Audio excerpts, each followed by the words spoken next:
Halo semua, saya Frederick dari Fakultas Ilmu Budaya dari jurusan Sastra Inggris. Hari ini saya akan memaparkan mengenai urgensi kerukunan antar umat agama. Namun sebelum itu saya akan memaparkan terlebih dahulu mengenai pengertian dari kerukunan antar umat beragama secara umum maupun menurut para ahli, yakni WJS Purwan dan Minta. Secara umum, kerukunan umat beragama yaitu hubungan sesama umat beragama yang dilandasi dengan toleransi, saling pengertian, saling menghormati, dan saling menghargai dalam kesetaraan pengamalan ajaran agamanya dan kerjasama dalam kehidupan masyarakat dan bernegara. Sedangkan menurut para ahli, kerukunan merupakan sikap atau sifat menegang seperti menghargai dan memperbolehkan suatu pendirian, pendapat, pandangan, kepercayaan atau yang lainnya yang berbeda dengan pendirian, yakni pendirian kita sendiri. Tujuan dan fungsi dari kerukunan antar umat beragama itu sendiri tak lain tak bukan, yakni memelihara dan mempererat rasa persaudaraan. Jika rasa kebersamaan dan kebangsaan yang terpelihara dan terbina dengan baik, maka sudah jelas kehidupan beragama akan terwujud di suatu masyarakat itu sendiri. Apabila hal itu tidak disertai dengan arah kehidupan bangsa dan negara, maka akan menimbulkan gejolak sosial yang dapat mengganggu keutuhan bangsa dan negara yang di dalamnya terdiri dari pengikut agama yang berbeda-beda. Seperti kita tinggal di Indonesia, di mana Indonesia sudah mengakui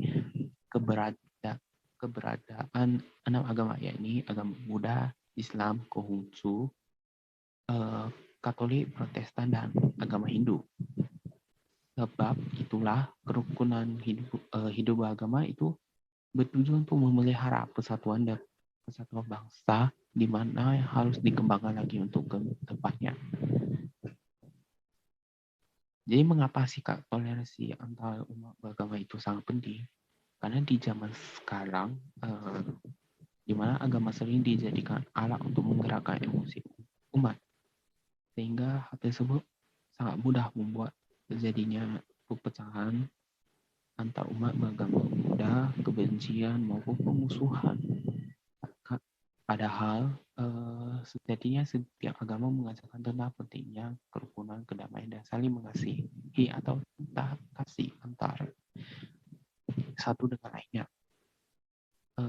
Dengan demikian sangat diperlukan upaya memahami perbedaan dengan contoh tanpa mengganggu ibadah,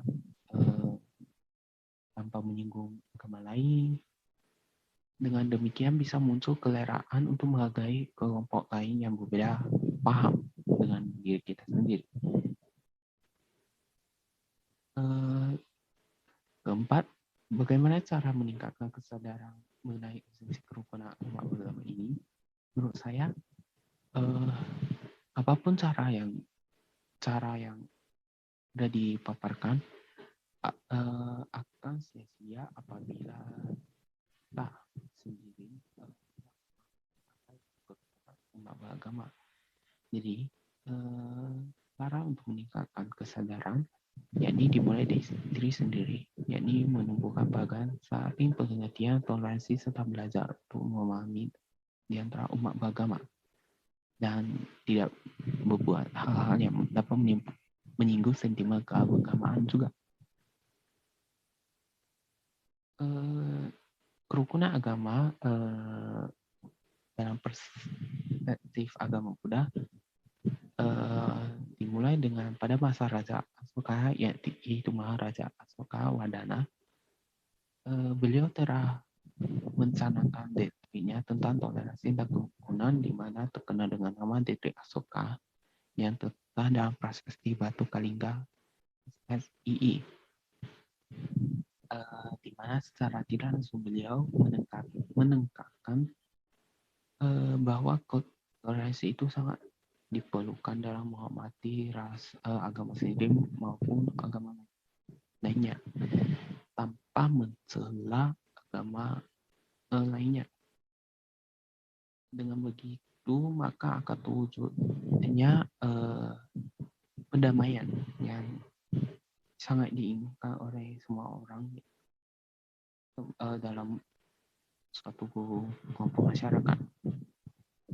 Eh, dengan demikian, untuk penutupannya, ajaran setiap agama itu pasti tidak pernah bermaksud untuk menjatuhkan baik agama lain maupun ajarannya agama tersebut. Karena pada dasarnya setiap ajaran suatu agama mengajarkan ajaran kepada umatnya untuk menebarkan cinta kasih kepada sesama makhluk hidup lainnya. Dengan demikian, presentasi saya hari ini, apabila ada kesalahan penuturan kata, saya ingin mengucapkan minta maaf sebesar-besarnya mungkin, dan salam namo budaya semuanya.